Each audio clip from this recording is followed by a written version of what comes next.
All right, let's open up our books to chapter 5. Our chapter is titled Who is the Dark-Haired One?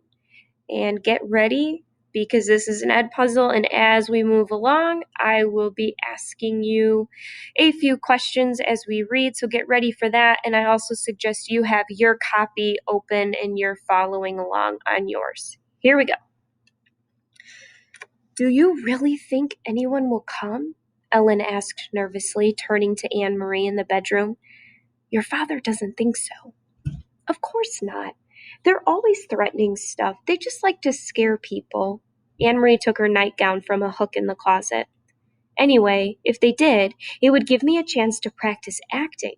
I'd just pretend to be Lacey. I wish I were taller, though. Ellen stood on tiptoe, trying to make herself tall. She laughed at herself, and her voice was more relaxed. You were great as the Dark Queen in the school play last year, Anne-Marie told her. You should be an actress when you grow up.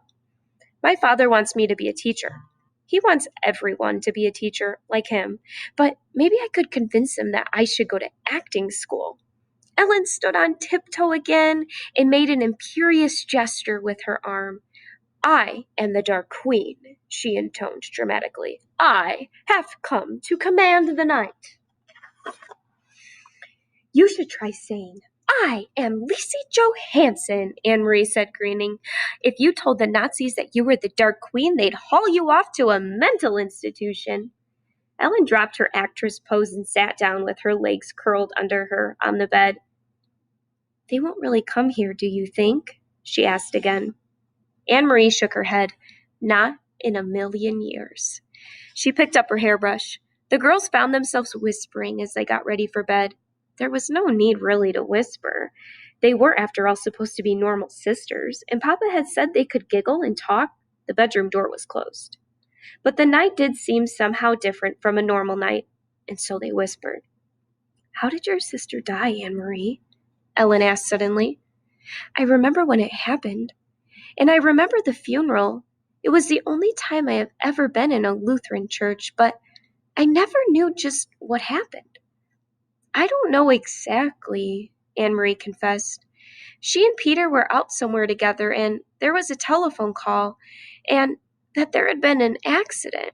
Mom and Papa rushed to the hospital, remember? Your mother came and stayed with me and Kirsty. Kirsty was already asleep, and she slept right through everything. She was so little then, but I stayed up. And I was with your mother in the living room when my parents came home in the middle of the night, and they told me Lacey was dead. I remember it was raining, Ellen said sadly. It was still raining the next morning when Mama told me. Mama was crying, and the rain made it seem as if the whole world was crying. Anne-Marie finished brushing her long hair and handed her hairbrush to her best friend.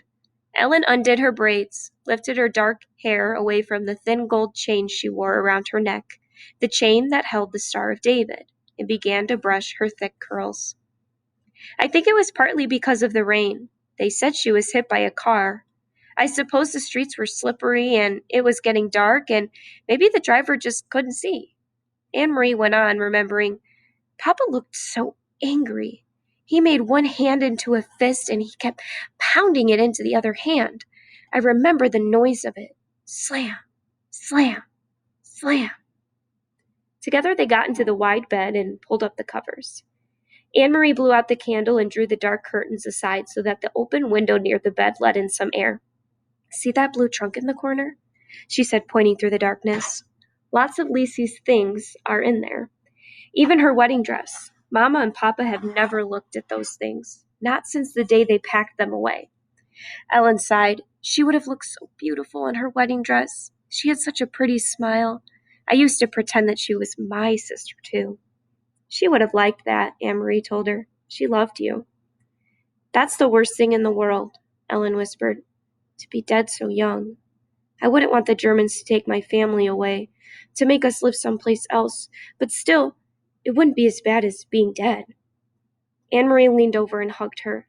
They won't take you away, she said. Not your parents either. Papa promised that they were safe, and he always keeps his promises. And you are quite safe here with us. For a while they continued to murmur in the dark, but the murmurs were interrupted by yawns. Then Ellen's voice stopped. She turned over, and in a minute her breathing was quiet and slow. Anne-Marie stared at the window where the sky was outlined, and a tree branch moved slightly in the breeze. Everything seemed very familiar, very comforting. Dangers were no more than odd imaginings, like ghost stories that children made up to frighten one another, things that couldn't possibly happen. Anne-Marie felt completely safe in her own home, with her parents in the next room, and her best friend asleep beside her. She yawned contentedly and closed her eyes. It was hours later, but still dark, when she was awakened abruptly by the pounding on the apartment door. Anne-Marie eased the bedroom door open quietly, only a crack, and peeked out. Behind her, Ellen was sitting up, her eyes wide open. She could see Mama and Papa in their night clothes moving about. Mama held a lighted candle, but as Anne-Marie watched, she went to a lamp and switched it on. It was so long a time since they dared to use the strictly rationed electricity after dark that the light in the room seemed startling to Anne-Marie, watching through the slightly open bedroom door. She saw her mother look automatically to the blackout curtains, making certain that they were tightly drawn. Papa opened the front door to the soldiers. "This is the Johansson apartment?" A deep voice asked the question loudly, in the terribly accented Danish. "Our name is on the door, and I see you have a flashlight," Papa answered. "What do you want? Is something wrong?" "I understand you are a friend of your neighbors, the Rosens, Mrs. Johansson," the soldier said angrily. "Sophie Rosen is my friend, that is true," Mama said quietly. "Please, could you speak more softly? My children are asleep." "Then you will be so kind as to tell me where the Rosens are." He made no effort to lower his voice. "I assume they are at home sleeping. It is 4 a.m. after all," Mama said. Anne-Marie heard the soldier stalk across the living room toward the kitchen. From her hiding place in the narrow sliver of the open doorway, she could see the heavy uniformed man, a holstered pistol at his waist, in the entrance to the kitchen, peering in toward the sink. Another German voice said, "The Rosens' apartment is empty. We are wondering if they might be visiting their good friends, the Johanssons." "Well," said Papa, moving slightly so that he was standing in front of Anne-Marie's bedroom door, and she could see nothing except the dark blur of his back. "As you see, you are mistaken. There is no one here but my family. You will not object if we look around." The voice was harsh, and it was not a question. "It seems we have no choice," Papa replied. "Please don't wake my children," Mama requested again. "There is no need to frighten little ones." The heavy-booted foot moved across the floor again and into the other bedroom. A closet door opened and closed with a bang. Anne-Marie eased her bedroom door closed silently. She stumbled through the darkness to the bed.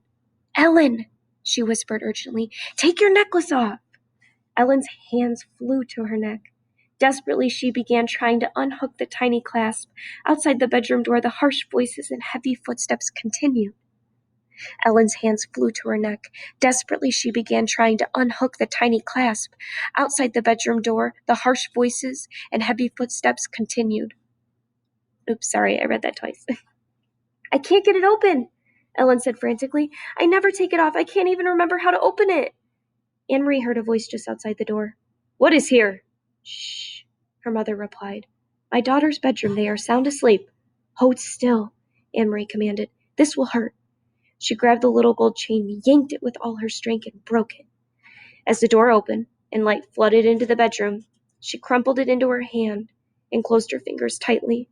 Terrified, both girls looked up at the 3 Nazi officers who entered the room. One of the men aimed a flashlight around the bedroom. He went to the closet and looked inside.